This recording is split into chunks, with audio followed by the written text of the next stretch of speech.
Hey folks, Lester here. Yeah, I'm the guy walking around with what appears to be like leprosy or something. Really, it's just a lot of poison ivy and poison oak. And work must go on. I can't just sit around and not do my jobs. Y'all, what is that? What in the world is that? Why is he in my barn? What is that? Does he sting? Is he a threat to me or the animals? Look at that thing. He's huge. Scary. You better look out, little kitty. You got some. I'm gonna kick him out of here. Get on. Oh. Whoa. So he puts up a little defensive mechanism, shows off some red tips to his wings. If this thing comes at me, y'all, go on. Hold on. Oh, no.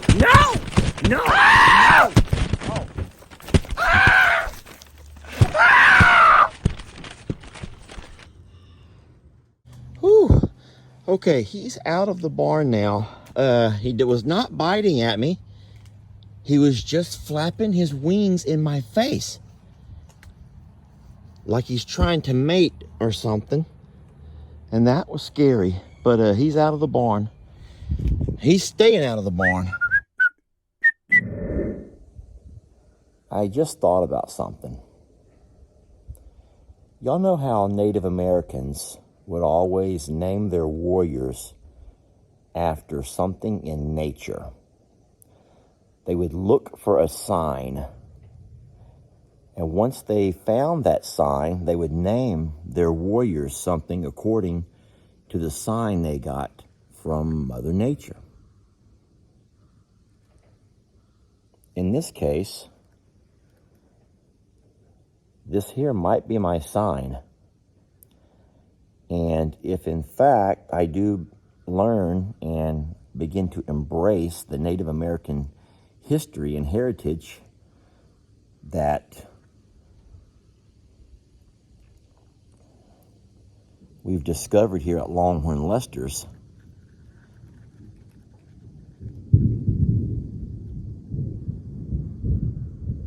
did y'all hear that thunder? Thunder locust. Should I start referring to myself as Thunder Locust? Seriously. Thunder or thunder grasshopper? It's not a grasshopper. Please tell me it's not a grasshopper. I don't want to be grasshopper. I don't mind being locust, but I don't want to be grasshopper. I never thought that Lester was a cool name anyway. I mean, Lester's my name. I mean, it's a family name. I'm Lester, okay? I'm Lester. But I never thought that Lester was a cool name, per se.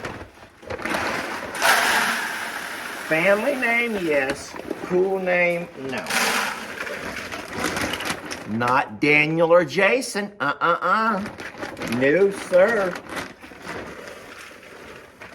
And as y'all know, us video creators, we always try to look for ways to kind of stand out from each other. We always try to find ways we can kind of stand out and be unique. We don't want to follow the same, you just want to be yourself, yet find a way to stand out from the crowd. And if I could have a name like Thunder Locust, hey, it was one of you that gave me the name Longhorn Lester, and that's pretty cool.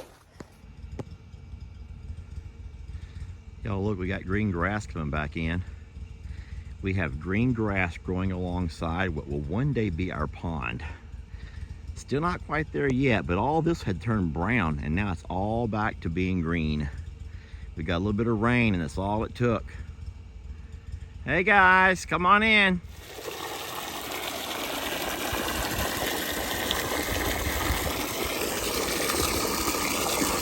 You want to know what's crazy?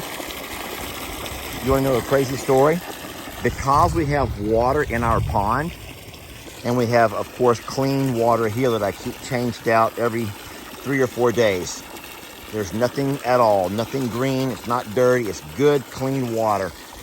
But the cows prefer to walk down and drink out of the pond water.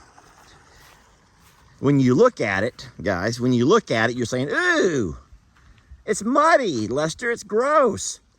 But you know what I think it is? I think that there's so many minerals in that water that the cows probably need that they know they're deficient in. Now, I wouldn't know that, but it's kind of like as a human, you know when your body craves something, when you need something, your body begins to crave it. And there must be something in that water, that muddy water, that those cows want and need. Because why else would they prefer to walk down and drink out of the little pond water there when they could have the fresh, pure water? I did not just make that up, by the way. I have read that.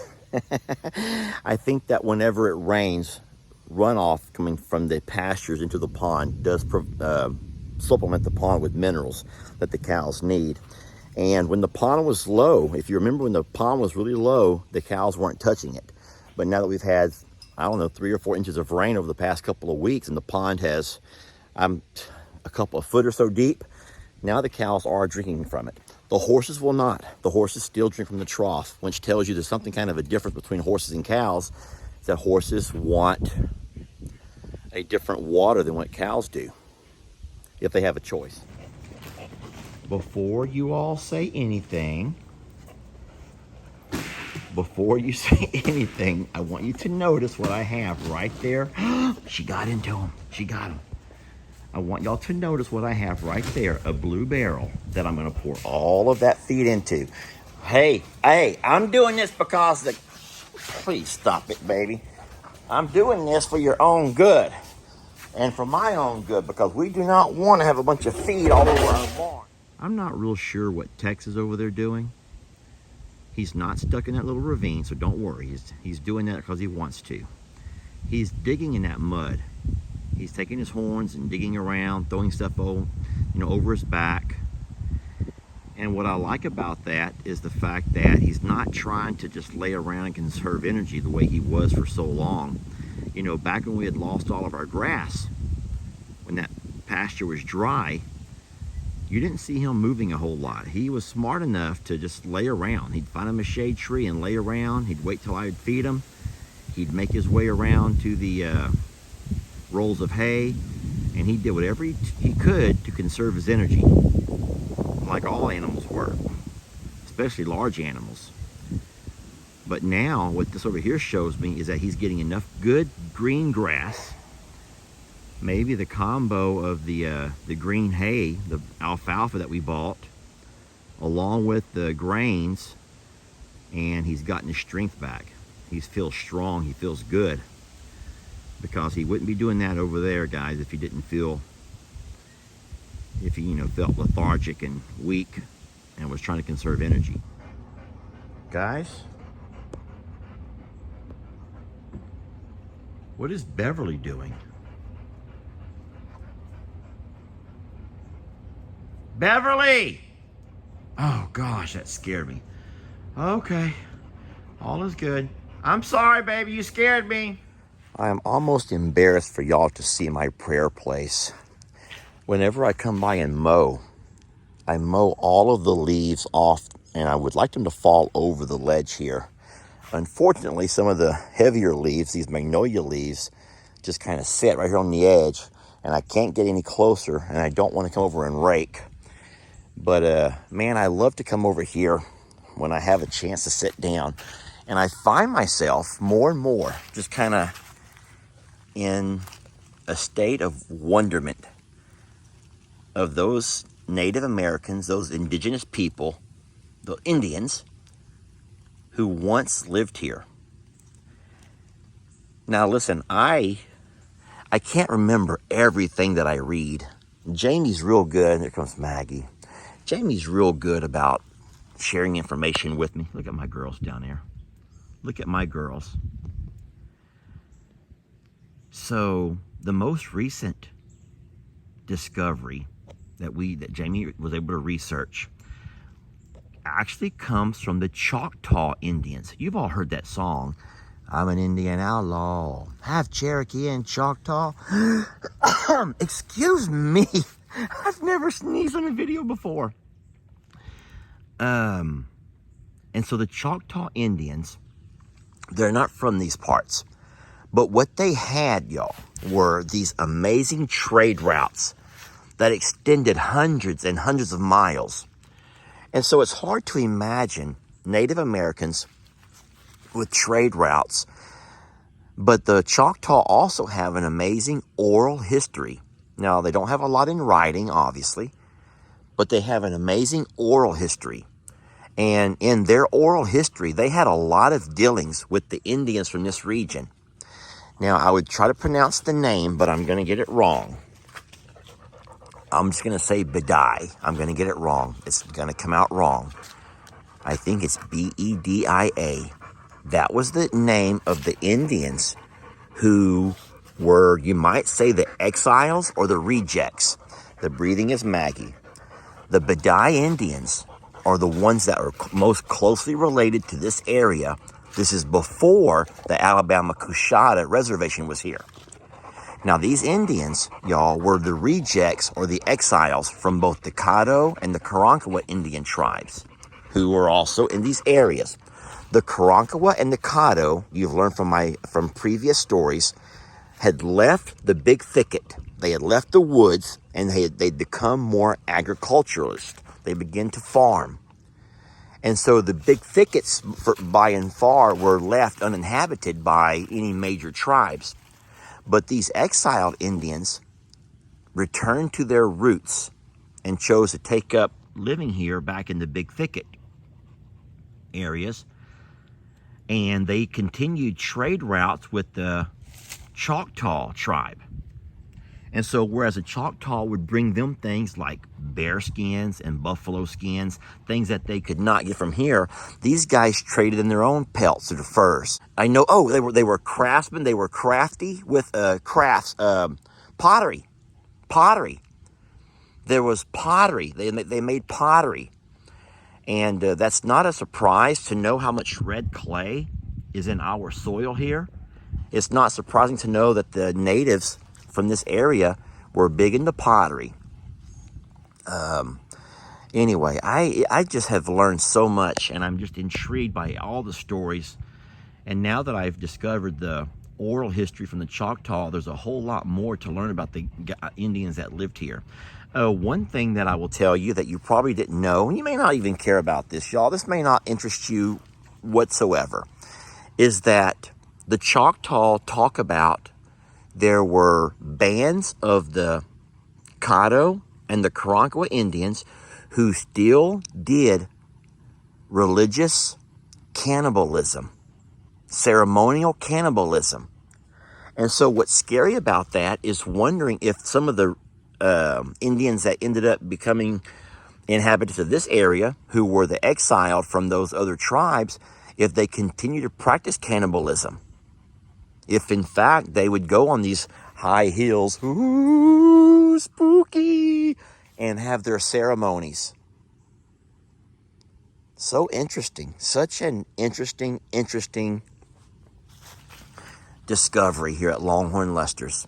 And it's not just here, y'all. I'm sure it extends for miles and miles. Let me show y'all something. This is the most beautiful spot on this property, looking down there. Look at that.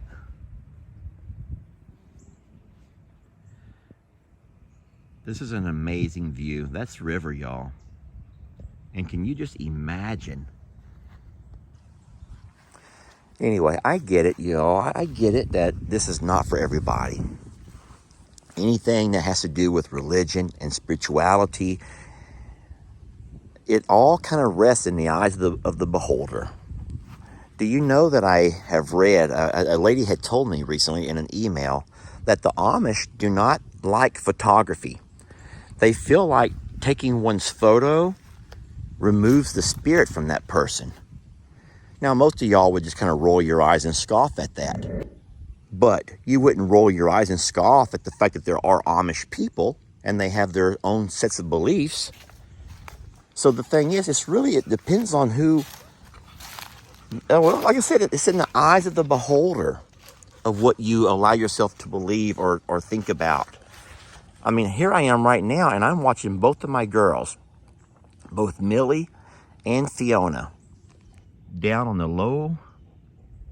that low ridge, walking around.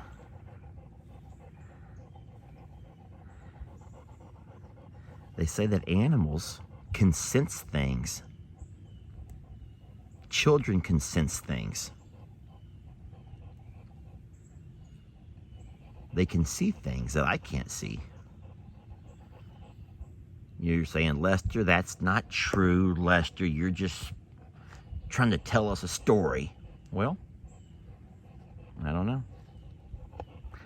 But hey, I'm more than happy to wave out there at anyone who might be hanging around. And I think that one day, when I pass, I hope that someone will tell my story. And I know that you hope that someone will tell your story. And so I just hope that I'm telling it right. I just hope that I'm not doing the natives a disservice by telling their story wrong.